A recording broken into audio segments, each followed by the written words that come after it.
Hello बच्चों, मैं उत्तम सिंह आप सभी बच्चों का लाइव पाठशाला की इस ऑनलाइन प्लेटफॉर्म पर स्वागत करता हूं।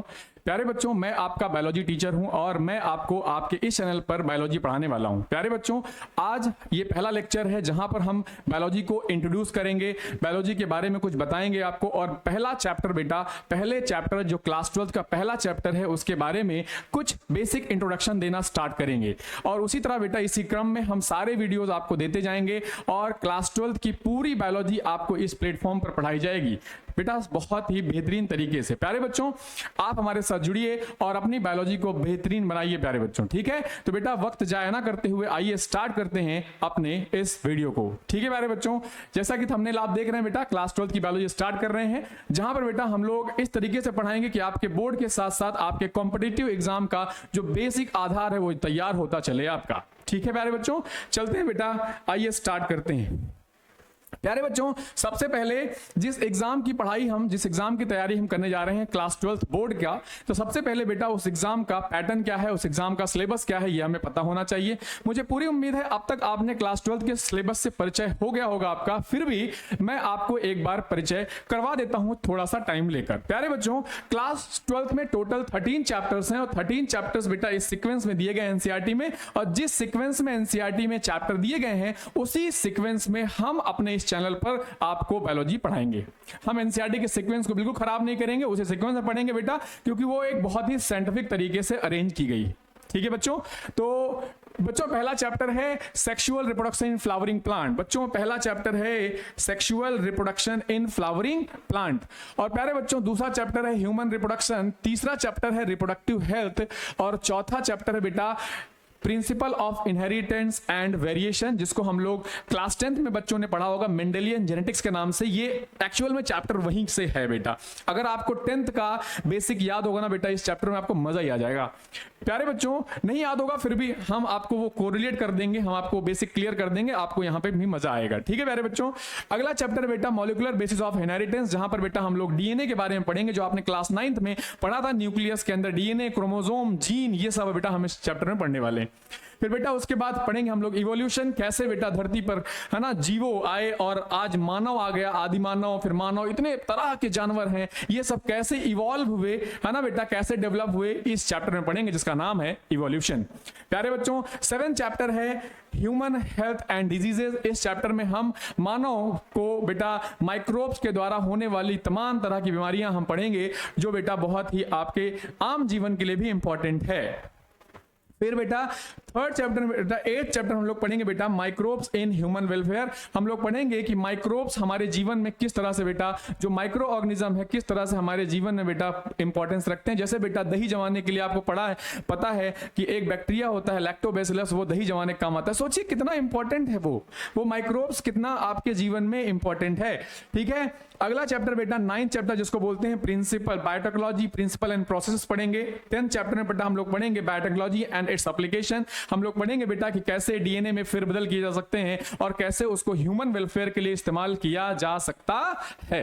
प्यारे बच्चों जो 11th चैप्टर है ये बेटा क्लास 10th से, ये लास्ट के 3 चैप्टर क्लास 10th में लास्ट में अवर एनवायरमेंट था, ये वहीं से जुड़ा हुआ है बच्चों, ठीक है। प्यारे बच्चों हम लोग पढ़ेंगे इसमें ऑर्गेनिज्म एंड पॉपुलेशन, फिर पढ़ेंगे बेटा इकोसिस्टम, और लास्ट चैप्टर पढ़ेंगे बेटा बायोडायवर्सिटी एंड इट्स कंजर्वेशन। प्यारे बच्चों ये था सिलेबस हमारा। आइए आगे देखते हैं। आगे बच्चों आप देखेंगे कि जिस एग्जाम की आप तैयारी करने वाले हैं बच्चों, उस एग्जाम का पैटर्न क्या है, उस एग्जाम में क्या आता है, कितने नंबर का आता है, ये आपको पता होना चाहिए। आइए बच्चों आपको मैं ये बता देता हूं बेटा, पता है आपको बहुत जरूरी है, अगर आप किसी भी एग्जाम की तैयारी कर रहे हैं तो आपको उस एग्जाम में आने वाले पैटर्न के बारे में पता होना चाहिए, है ना। इससे सहूलियत होगी आपको तैयारी करने में, आपकी तैयारी को बेहतरीन बनाने में आपको क्या होगी बेटा, सहूलियत होगी।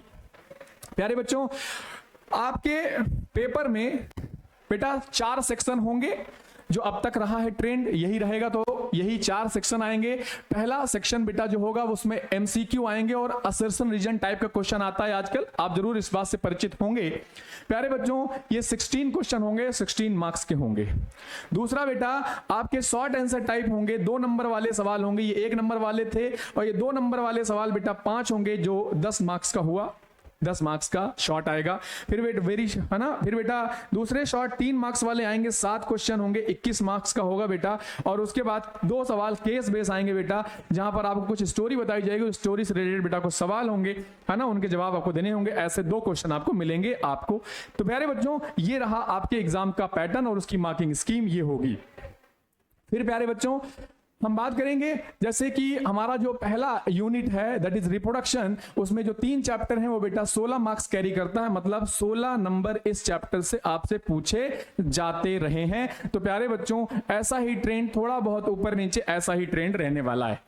प्यारे बच्चों दूसरा जो जेनेटिक्स है, देखो जरा, जेनेटिक्स में आपको 3 चैप्टर पढ़ने और 3 चैप्टर से आपको 20 मार्क्स आएंगे बेटा। 70 मार्क्स का पेपर है, जिसमें से 20 मार्क्स केवल इस चैप्टर से आ रहा है और 16 मार्क्स इस चैप्टर से आ रहा है, जो कि बेहद आसान यूनिट है, जो आपने पहले ही क्लास 10th में काफी कुछ उसके बारे में पढ़ रखा है। थोड़ा डिटेल में आप जरूर यहां पर पढ़ेंगे।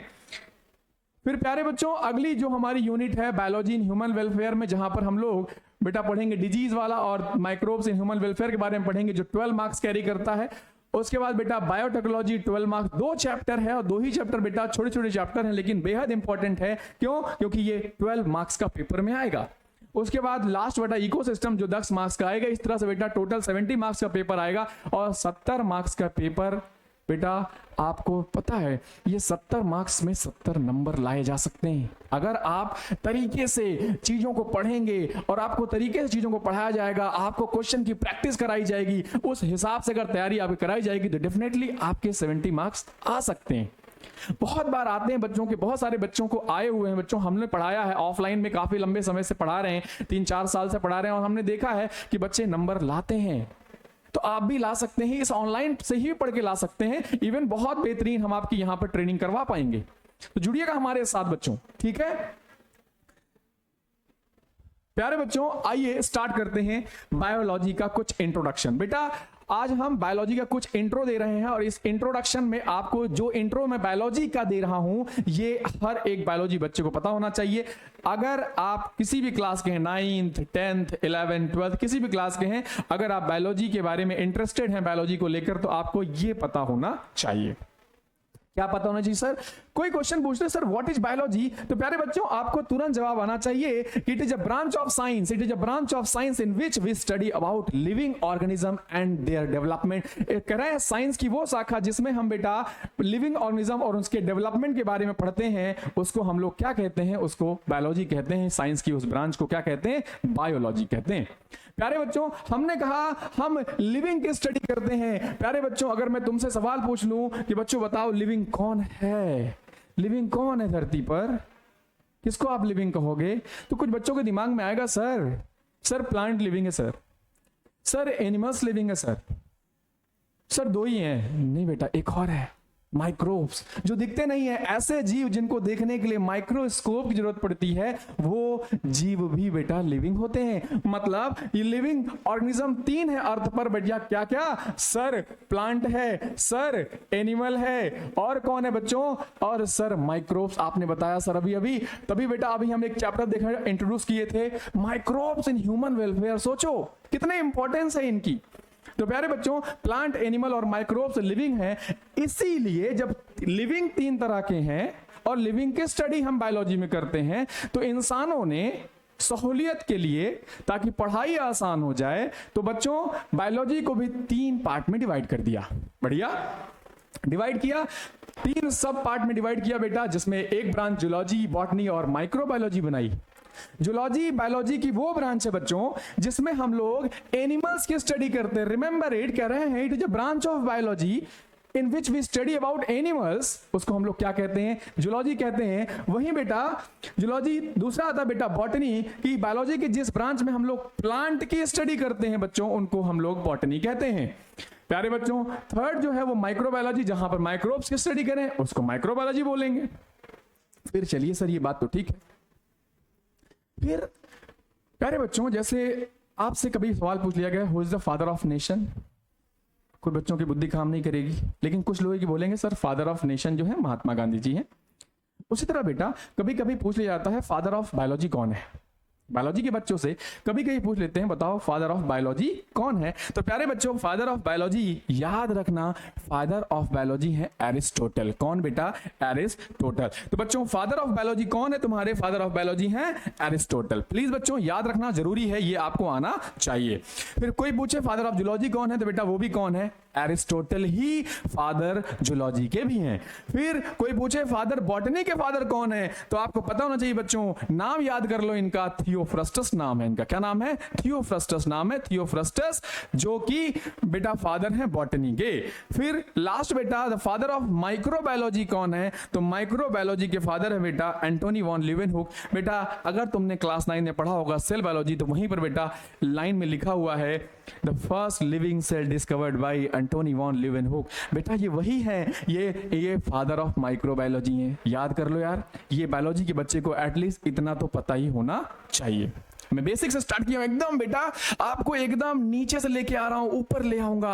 आपने भले ही कितनी 11th में नहीं पढ़ा, आपने 10th भी ठीक ठाक से ऐसे नहीं पढ़ा, बस सब पढ़ लिया पास हो गए, 9th भी नहीं पढ़ा आपने, कोई बात नहीं बेटा, लेकिन 12th तुम्हें अच्छा करना है, और 12th अच्छे करने के लिए मैं करवाऊंगा तुम्हारा अच्छा। जुड़ो मेरे साथ यार, करो मेरे साथ काम, तैयारी करो मेरे हिसाब से, नंबर मैं दिलाऊंगा तुमको, ठीक है? आओ आइए बच्चों स्टार्ट करते हैं। The first chapter from our NCERT, that is reproduction in flowering plant. Class 12 का पहला चैप्टर है बच्चों, रिप्रोडक्शन इन फ्लावरिंग प्लांट। आज के इस वीडियो में, आज के इस लेक्चर में हम बहुत छोटी सी बात करेंगे। हम बस चैप्टर को जस्ट स्टार्ट कर रहे हैं ताकि आपको पता चल जाए कि हम इस चैनल पर पढ़ाने वाले हैं बेटा बायोलॉजी, और बहुत अच्छे तरीके से बेटा चीज़ों को पढ़ाया जाएगा, है ना? तो प्यारे बच्चों आओ स्टार्ट करते हैं पहला चैप्टर हमारा, जिसको हम लोग कहते हैं रिप्रोडक्शन इन फ्लावरिंग प्लांट। प्यारे बच्चों मैं बता दूं आपको, ये लेक्चर टोटली एनसीईआरटी बेस्ड होगा, है ना? हाँ, ये है कि जो रिक्वायर्ड नॉलेज है, जो एनसीईआरटी को समझने के लिए कुछ रिक्वायर्ड एडिशनल नॉलेज होगी, वो हम बेटा इसमें इंक्लूड करते चलेंगे। आप बिल्कुल टेंशन मत लेना, आप किसी से कम नहीं रहेंगे। कहीं भी बच्चा पढ़ रहा हो यार, तुम किसी से कम नहीं रहोगे, गारंटी है। यकीन करो अपने टीचर पर, तुम्हें भरोसा करना पड़ेगा। भरोसा करोगे, यकीन मानो, उस भरोसे को हम टूटने नहीं देंगे। हम तुम्हें दिलाएंगे बेटा नंबर, बस तुम हमारे तरीके जैसा हम कहें तुम वैसा करते जाओ। प्रॉपर नोट्स बनानी है, सब कुछ प्रॉपर तरीके से करना है, रिवाइज करना है, लर्न करना है, प्रैक्टिस करनी है। हम करवाएंगे प्रैक्टिस भाई, कुछ तुम करना, कुछ हम करवाएंगे, ठीक है? आओ अरे बच्चों, रिप्रोडक्शन इन फ्लावरिंग प्लांट, नाम है रिप्रोडक्शन इन फ्लावरिंग प्लांट। क्या तुम्हें पता है कि प्लांट कितने तरह के होते हैं? क्या फ्लावरिंग प्लांट ही केवल प्लांट है? फिर फ्लावरिंग प्लांट कौन सा है, किसको फ्लावरिंग प्लांट कहते हैं? क्या फ्लावरिंग प्लांट स्पेशल नाम क्यों बोला गया? क्या इसके अलावा भी कुछ प्लांट होते हैं? हाँ बिल्कुल होते हैं। अगर तुमने 11वीं की बायोलॉजी पढ़ी है तो बिल्कुल तुम्हें पता होगा, प्लांट किंगडम तुमने पढ़ा होगा, तो वहां पर तुम्हें बताया गया होगा बच्चे, क्या बताया गया होगा? देख क्या बताया गया तुझे बताया गया कि जो प्लांट होते हैं, तुझे बताया गया कि जो प्लांट होते हैं वो बेटा कैसे होते हैं। वो प्लांट 3 तरह के 5 तरह के प्लांट्स होते हैं धरती पर। पहला प्यारे बच्चे, पहला जो हम लोग बोलते हैं थैलोफाइटा। क्या बोलते हैं? थैलोफाइटा बोलते हैं। थैलोफाइटा प्लांट होते हैं। फिर बेटा होते हैं ब्रायोफाइटा प्लांट। कौन बेटा? ब्रायोफाइटा प्लांट होते हैं। फिर बेटा कौन होते हैं? फिर होते हैं बेटा टेरिडोफाइटा। कौन होते हैं? टेरिडोफाइटा कहते हैं। टेरिडोफाइटा के बाद बेटा तुम्हारे आते हैं कौन बेटा? जिम्नोस्पर्म। कौन? जिम्नोस्पर्म। जिम्नोस्पर्म आते हैं बेटा। और फिर बेटा तुम्हारे आते हैं कौन? ठीक है बेटा।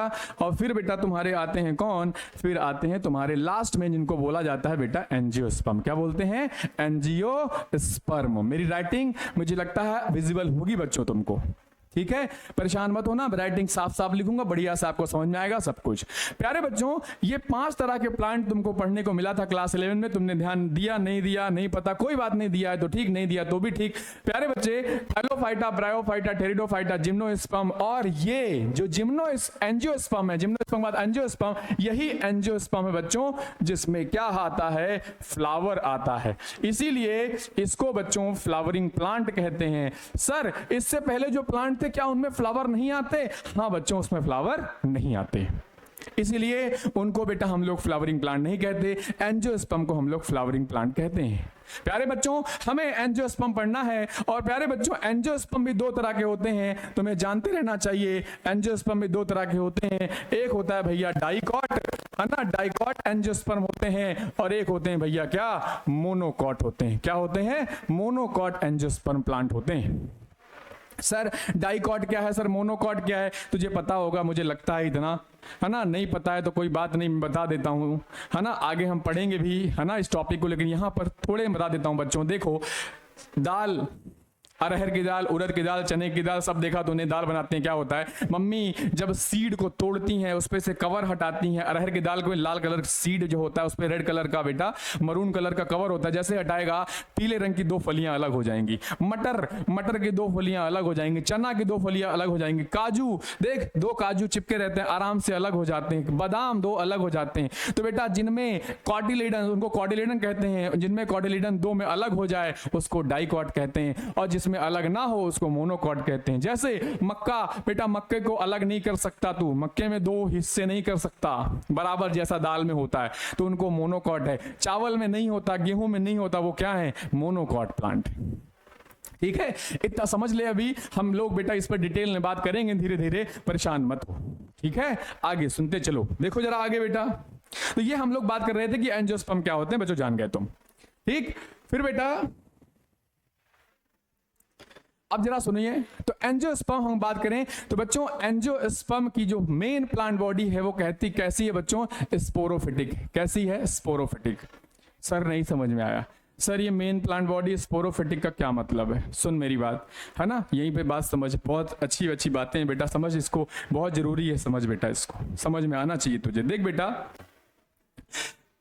ये ध्यान सुनना बेटा, ये पहले बात करें गैमेटोफाइट। क्या बेटा, गैमेटोफाइट।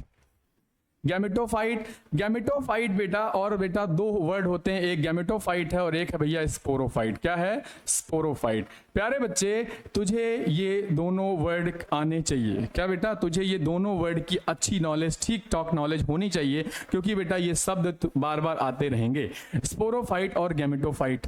प्लांट में 2 पार्ट्स होते हैं, या बोले तो प्लांट अपनी 2 लाइफ से गुजरता है। तुम भी अपनी 2 लाइफ से गुजरे हो, तुम भी गैमेटिक फेज में कभी ना कभी थे। जब तुम पैदा होने वाले थे, तुमको बनाने की प्रोसेस शुरू हुई थी, तो तुम स्पर्म और ओवम के रूप में थे, तुम मिले थे, और बेटा जो गैमेट्स, वो दोनों जब गैमेट्स मिले थे तो एक सेल बना था जिसका नाम था जाइगोट, और जाइगोट बेटा आगे डेवलप करके तुमको बना दिया। क्या बना दिया, तुमको। ठीक है, तो प्यारे बच्चे गैमेटोफाइट मतलब प्लांट का वो पार्ट जो गैमेट बनाए उसको क्या कहते हैं, गैमेटोफाइट कहते हैं प्लांट का वो पार्ट जो गैमेटोफाइट बनाए, जो गैमेट बनाए, है ना बेटा, जो गैमेट्स को बनाए वो क्या है, गैमेटोफाइट है। प्यारे बच्चों गैमेटोफाइट जो होते हैं प्लांट का वो हैप्लॉइड होते हैं। क्या होते हैं, हैप्लॉइड होते हैं। मुझे उम्मीद है तुम 11th पास हो, तुम्हें हैप्लॉइड डिप्लॉइड पता होना चाहिए, नहीं पता है तो हम बता देंगे बेटा, परेशान मत होना। फिर बेटा स्पोरोफाइट जो होते हैं बेटा वो क्या होते हैं, डिप्लॉइड होते हैं। तो बेटा प्यारे बच्चे स्पोरोफाइट किसे कहते हैं प्लांट का वो पार्ट जो स्पोर का निर्माण करे, जो स्पोर का फॉर्मेशन करे, उसको हम लोग स्पोरोफाइट कहते हैं। क्या कहते हैं, स्पोरोफाइट कहते हैं। जैसे जैसे मैं इस चैप्टर में आगे बढ़ूंगा, यकीन मानो तुम्हें ये शब्द एकदम मैं परिचय करा दूंगा, बीच बीच में बताता जाऊंगा। अगर तुम्हें अभी क्लियर नहीं, वैसे तो क्लियर मैं करवा ही रहा हूं, लेकिन फिर भी अगर थोड़ा बहुत डाउट रह जाए, घबराना नहीं, चैप्टर में आगे बेटा इन सब चीजों पर बात होती रहेगी। स्पोरोफाइट प्लांट के वो पार्ट्स हैं बेटा जिसपे स्पोर बनते हैं, जो क्या बनाते हैं, स्पोर बनाते हैं, नाम पड़ गया स्पोरोफाइट। तो प्यारे बच्चों जो गैमेटोफाइट होते हैं वो हैप्लॉइड होते हैं, जो स्पोरोफाइट होते हैं बेटा वो क्या होते हैं, डिप्लॉइड होते हैं। जो स्पोरोफाइट होते हैं वो क्या होते हैं, डिप्लॉइड होते हैं। और हैप्लॉइड को हम लोग एन से लिखते हैं। प्यारे बच्चों जो हैप्लॉइड होता है उसको हम लोग एन से लिखते हैं, और जो डिप्लॉइड होता है उसको हम लोग 2n से लिखते हैं। सर हैप्लॉइड डिप्लॉइड सर मुझे नहीं आता, सर मैं क्या करूं सर मैंने पढ़ा नहीं सर 11। कोई बात नहीं यार, मैं हूं ना, मैं बताऊंगा तुमको। तू कमजोर है, अपने आप को कमजोर मत समझ, तुम कमजोर समझो ही मत, मुझसे जुड़ जाओ बस, कमजोर मत समझो, बेस्ट करवा के देंगे बेटा तुमको, है ना। तो तुम्हारा दोस्त कहीं पढ़ रहा होगा ना बड़ी जगह, अरे यार हम करवाएंगे ना, हमें पता है कैसे करवाया जाता है यार, हमने करवाया है कई बच्चों का, तुमसे भी करवा के दिखाएंगे, आओ जरा। गैमेटोफाइट हैप्लॉइड होते हैं प्यारे बच्चों। हैप्लॉइड डिप्लॉइड में थोड़ी देर में समझाता हूं, मेरी बात सुनो बेटा। हैप्लॉइड और जो गैमेटोफाइट है ये गैमेट बनाते हैं, और गैमेट बनाने के लिए बेटा जो ये प्रोसेस करते हैं, जो इनमें डिवीजन होता है उसको हम लोग बोलते हैं माइटोसिस। क्या बोलते हैं? माइटोसिस। माइटोसिस से बेटा गैमेट बनते हैं। गैमेट बेटा दो तरह के बनेंगे, एक को हम लोग मेल गैमेट बोलेंगे, मेल गैमेट बोलेंगे, मेल गैमेट ऐसे लिखते हैं। फीमेल गैमेट बनता है बेटा, फीमेल गैमेट बनेगा। मेल गैमेट और फीमेल गैमेट बेटा जब फ्यूज करेंगे क्या होंगे? फर्टिलाइजेशन होगा, फर्टिलाइजेशन होगा। फर्टिलाइजेशन होगा तो बेटा एक सेल बनेगा जिसको हम लोग क्या बोलेंगे? जाइगोट बोलेंगे। और वो जाइगोट आगे बेटा फिर से माइटोसिस करेगा, और माइटोसिस करके मल्टी सेलुलर स्ट्रक्चर बनाएगा। क्या बनाएगा बेटा? मल्टी सेलुलर स्ट्रक्चर बनाएगा।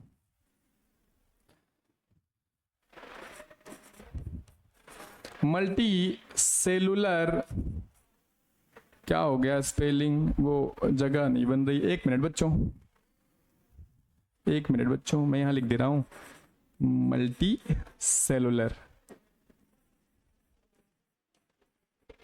ठीक, मल्टी सेलुलर स्ट्रक्चर बनेगा बेटा जिसको हम लोग क्या बोलेंगे? स्पोरोफाइट बोलेंगे। क्या बोलेंगे? स्पोरोफाइट। फिर प्यारे बच्चों ये स्पोरोफाइट में बेटा मियोसिस की मदद से, किसकी मदद से? मियोसिस की मदद से। परेशान मत होना बेटा, है ना, जो बहुत भारी भरकम तुम्हें शब्द लग रहे होंगे मुझे पता है, लेकिन तुम्हें आइडिया जरूर होगा इसका। मियोसिस की मदद से, मियोसिस डिवीजन की मदद से बेटा क्या बनाते हैं? स्पोर बनाते हैं। और स्पोर कैसे होते हैं बच्चों? हैप्लॉइड। कैसे होते हैं? हैप्लॉइड। और फिर यही स्पोर बेटा आगे चल के फिर से क्या बनाएंगे बेटा? गैमेटोफाइट को बनाएंगे। क्यों? क्योंकि ये हैप्लॉइड है और बेटा ये जर्मिनेट करेगा। जब ये जर्मिनेट करेगा बेटा तो क्या बनाएगा? जर्मिनेट करेगा, अंकुरित होगा, तो अंकुरित होकर बेटा क्या बनाएगा? ये गैमेटोफाइट को बनाएगा। फिर ध्यान सुनो, मैंने कहा प्लांट में हमेशा दो पार्ट होते हैं, कुछ गैमेटोफाइट होता है पार्ट होता है और स्पोरोफाइट पार्ट होता है। जो गैमेटोफाइट पार्ट होता है वो गैमेट बनाते हैं, जो स्पोरोफाइट पार्ट होता है वो स्पोर को बनाते हैं प्यारे बच्चों। और गैमेटोफाइट बेटा हैप्लॉइड होता है, और बेटा जो हमारे स्पोरोफाइट होते हैं वो क्या होते हैं? डिप्लॉइड होते हैं। क्या होते हैं? डिप्लॉइड होते हैं। हैप्लॉइड क्या होता है सर? डिप्लॉइड क्या होता है सर? बता दो। ठीक है प्यारे बच्चे, एक मिनट में सुन ले जरा, इस बात को सुन ले क्या है। देख बेटा, ये एक क्रोमोसोम है, ये सॉरी एक सेल है, और ये एक दूसरा सेल है। दो सेल मैंने आपके सामने लिए, और इस सेल के अंदर क्रोमोसोम्स हैं। 11th हो, पास्ड हो तो इतना तो पता ही होगा, क्रोमोसोम ऐसा दिख रहा है। और एक सेल मैंने ये लिया बेटा, ये क्रोमोसोम है इसमें। देख जरा, ये एक ऐसा सेल है जिसमें पेयर ऑफ क्रोमोसोम है। क्या है भैया? पेयर ऑफ क्रोमोसोम है, पेयर ऑफ क्रोमोसोम है। और इसमें बेटा अनपेयर क्रोमोसोम है। क्या है? अनपेयर क्रोमोसोम है, अनपेयर क्रोमोसोम है। इसमें पेयर क्रोमोसोम है, इसमें अनपेयर क्रोमोसोम है। जिस सेल में पेयर क्रोमोसोम होते हैं ऐसे सेल को डिप्लॉइड सेल कहते हैं। क्या कहते हैं बेटा? डिप्लॉइड सेल कहते हैं। और जिसमें अनपेयर्ड हो उसको हैप्लॉइड कहते हैं। क्या कहते हैं बच्चों? हैप्लॉइड सेल कहते हैं। और इसको बेटा क्या कहते हैं? डिप्लॉइड सेल कहते हैं। एक एग्जांपल समझो, जैसे बेटा ये देखो स्पर्म और ये देखो ओवम, दोनों मिले एक सेल बना जिसका नाम है बेटा जाइगोट। क्या नाम है इसका? जाइगोट। क्या नाम है इसका? जाइगोट। ये स्पर्म है और ये ओवम है। मानो ये तुम्हारा जाइगोट है, तुमको बनाने की प्रोसेस शुरू हुई है। तो प्यारे बच्चे, इस जाइगोट में कुल कितने क्रोमोसोम होते हैं अगर तुम्हें याद हो तो प्यारे बच्चे, जाइगोट में अगर ह्यूमन का सेल है तो कितने क्रोमोसोम होंगे? 46 या बोले तो 23 पेयर क्रोमोसोम होंगे। प्यारे बच्चे इस 23 पेयर को या 46 क्रोमोसोम को देने में 23 क्रोमोसोम स्पर्म ने दिया है और 23 क्रोमोसोम ओवम ने दिया है। मतलब बेटा इन दोनों ने यहां से जब क्रोमोसोम आए तो बेटा वो क्रोमोसोम क्या बना लिए, जोड़ा बना लिए। क्या बना लिए बेटा, जोड़ा। जब हम जाइगोट के अंदर जब देखेंगे बेटा तो जाइगोट के अंदर जो क्रोमोसोम होंगे ये बेटा देख, एक क्रोमोसोम ये है और मान ले ये मदर से आया था और ये बेटा फादर से आया था। तो बेटा देख इसमें एक क्रोमोसोम मदर वाला, एक क्रोमोसोम फादर वाला, तो जहां पर बेटा दोनों सेट मौजूद हों, 2 सेट ऑफ क्रोमोसोम प्रेजेंट हो जिस सेल में, उसको डिप्लॉइड कहते हैं। और जिसमें एक ही सेट हो, केवल 23 थे बेटा इसमें। अगर इस सेल को देखा जाए तो बस एक ही सेट है, ऐसा ऐसा। इसको देखा गया तो ऐसा ऐसा। और लेकिन जब इसको देखा गया तो इसमें जोड़े बन गए बच्चों। क्या बन गए, जोड़े बन गए। तो हमें पेयर ऑफ क्रोमोसोम दिखने लगे, इसमें अनपेयर थे। तो बेटा जब 2 अनपेयर क्रोमोसोम सेल मिलते हैं तो बेटा पेयर सेल बन जाता है, उसमें पेयर ऑफ क्रोमोसोम आ जाते हैं और ऐसे सेल को हम लोग डिप्लॉइड सेल कहते हैं। तो प्यारे बच्चों स्पर्म और ओवम क्या है, हैप्लॉइड सेल का एग्जांपल है, और जाइगोट क्या है, डिप्लॉइड सेल का एग्जांपल है। और हमारा पूरा सेल बेटा इसी जाइगोट के डिवीजन से बना है। जाइगोट ने डिवाइड किया जाइगोट संख्या, क्योंकि बेटा सेल डिवाइड कर करके बहुत सारे सेल बनाए और इस तरह से बेटा हमारा शरीर तैयार हुआ है। तो प्यारे बच्चों हैप्लॉइड डिप्लॉइड वाला कॉन्सेप्ट आपको समझ में आ गया होगा। फिर समझो जरा, फिर प्यारे बच्चों एक, अगर तुम 11th पास हो तो बेटा माइटोसिस और मियोसिस तुमने पढ़ा होगा, थोड़ा बहुत जरूर पढ़ा होगा। तो प्यारे बच्चों माइटोसिस ऐसा सेल डिवीजन जिसमें नंबर ऑफ सेल इंक्रीज करते हैं but chromosome number remain same रहते हैं। मियोसिस ऐसा सेल डिवीजन है जिसको हम लोग रिडक्शनल डिवीजन भी कहते हैं, जहां पर बेटा नंबर ऑफ सेल इंक्रीज करते हैं but number of chromosome decrease कर जाते हैं बेटा, बिकम हाफ हो जाते हैं। मतलब अगर पेरेंट सेल के पास 2n थे तो मियोसिस होगी तो जो बेटा बनेगा उसके पास कितने होंगे, n cell, n number of chromosome ही केवल होंगे। अगर लेकिन बेटा गैमेटोफाइट हैप्लॉइड है और हैप्लॉइड में बेटा माइटोसिस होती है, मियोसिस बेटा केवल डिप्लॉइड सेल में ही होती है। और माइटोसिस जो है वो जब दोनों में हो सकती है, जैसे जाइगोट में देखो माइटोसिस हो रही है, उससे बेटा तो बना है। और यही बेटा अगर कोई गैमेटोफाइट पहले से हैप्लॉइड है तो बेटा ये अगर गैमेट बनाएगा तो ये कैसे बनाएगा, माइटोसिस के द्वारा गैमेट बनाएगा, क्योंकि मियोसिस नहीं कर सकता। लेकिन हमारी बॉडी में बात करें तो हमारे टेस्टिस में, तुम्हारे जो लड़के हैं उनके टेस्टिस में स्पर्म बन रहा है, तो स्पर्म बेटा जो सेल बना रहे हैं, जिन सेल से स्पर्म बनता है वो सेल डिप्लॉइड है, तो उस सेल में जब बेटा मियोसिस होती होगी तब स्पर्म बनता है, क्योंकि स्पर्म एक हैप्लॉइड सेल है। उसी तरह महिलाओं में, लड़कियों में जो एग बनता है बेटा, जिस सेल से एग बनता है वो डिप्लॉइड है, तो बेटा उस सेल में मियोसिस डिवीजन हुआ होगा तो उनसे जो सेल बने होंगे वो हैप्लॉइड हुए होंगे। मतलब मियोसिस केवल डिप्लॉइड सेल में ही होती है, और डिप्लॉइड सेल से हैप्लॉइड सेल बनाना हो तो कहां होता है बेटा, उसमें मियोसिस कराना पड़ता है। और हैप्लॉइड सेल से हैप्लॉइड बनाना हो, हैप्लॉइड से हैप्लॉइड बनाना हो तो माइटोसिस कराइए, डिप्लॉइड से डिप्लॉइड बनाना हो तो भी माइटोसिस कराइए, लेकिन डिप्लॉइड से हैप्लॉइड बनाना हो तो मियोसिस कराइए। ये सेल डिवीजन है, थोड़ा सा रिवाइज करिएगा। क्लास 11th में आपने पढ़ा है सेल डिवीजन वाला चैप्टर, थोड़ा सा रिवाइज करिएगा और क्लियरिटी आएगी, ठीक है। नहीं तो हम अपने आने वाले वीडियोस में हम लोग बेटा पढ़ाई करते रहेंगे, इस पर और चर्चा करते रहेंगे। तो बेटा प्लांट में 2 पार्ट होते हैं, स्पोरोफाइट और गैमेटोफाइट। प्यारे बच्चों जो पार्ट ज्यादा होता है प्लांट में, इसका मतलब वो डोमिनेटिंग पार्ट है, और उसी पार्ट को मतलब बेटा पेड़, अगर मान लेकर कोई पेड़ है तो उस पेड़ में बेटा पॉलन ग्रेन को छोड़ दो तो पॉलन ग्रेन ही केवल हैप्लॉइड है, बाकी सारा स्ट्रक्चर कैसा है पेड़ का, डिप्लॉइड है। मतलब 2n नंबर ऑफ क्रोमोसोम्स है। इसका मतलब प्यारे बच्चे सीधी बात है कि भैया प्लांट का ज्यादातर हिस्सा जो हमारे एंजियोस्पर्म है वो उनका ज्यादातर हिस्सा कैसा है, डिप्लॉइड है। जैसे तुम्हारा शरीर बेटा सारे सेल डिप्लॉइड सेल हैं, कोई हैप्लॉइड सेल नहीं है स्पर्म को छोड़कर। इसका मतलब डोमिनेटिंग कैरेक्टर कौन है, डिप्लॉइड है। इसका मतलब स्पोरोफाइट बेटा प्लांट में क्या होता है, एंजियोस्पर्म में डोमिनेंट होते हैं। गैमेटोफाइट बेटा थोड़े समय के लिए बनते हैं, पॉलन ग्रेन थोड़े समय के लिए बनता है भैया। तो भैया गैमेटोफाइट बहुत थोड़े समय के लिए बनते हैं, इसलिए बेटा जो डोमिनेटिंग फेज है वो क्या है, स्पोरोफाइट है। प्यारे बच्चों हम लोग पढ़ रहे थे, इसको देखेंगे बच्चों, देखिए ध्यान से। हम लोग कहा एंजियोस्पर्म की मेन प्लांट बॉडी कैसी है, स्पोरोफाइट है बेटा। और उसी बॉडी में जब बेटा हार्मोनल चेंज आते हैं तो उस हार्मोनल चेंज की वजह से मॉर्फोलॉजिकल चेंज आते हैं, और मॉर्फोलॉजिकल चेंज की वजह से बेटा क्या आया, फ्लावर डेवलप हुआ। प्यारे बच्चे सुन जरा, तुम छोटे थे, छोटे से बड़े हुए बेटा, बड़े हुए प्यूबर्टी में आए। जैसे प्यूबर्टी आई तुम्हारे शरीर में इतने सारे हार्मोनल चेंजेस हुए, और हार्मोनल चेंजेस हुए तुम्हारा स्पर्म बनने लगा, है ना। फीमेल में ब्रेस्ट डेवलपमेंट होने लगा, दाढ़ी, लड़कों में दाढ़ी मुछ आने लगी, है ना बेटा। ये सारे फीचर, ये जो मॉर्फोलॉजिकल, जो बाहरी बेटा परिवर्तन तुम्हारे शरीर में हुआ, किसकी वजह से हुआ? हार्मोन की वजह से। ऐसे ही पौधों में भी बेटा हार्मोनल चेंजेस की वजह से बेटा क्या डेवलप हो जाता है? हार्मोनल चेंजेस की वजह से बेटा उसमें मॉर्फोलॉजिकल चेंज आते हैं, उसी एक चेंज का परिणाम है फ्लावर। फ्लावर भी उसी हार्मोनल चेंजेस की वजह से बेटा बना है।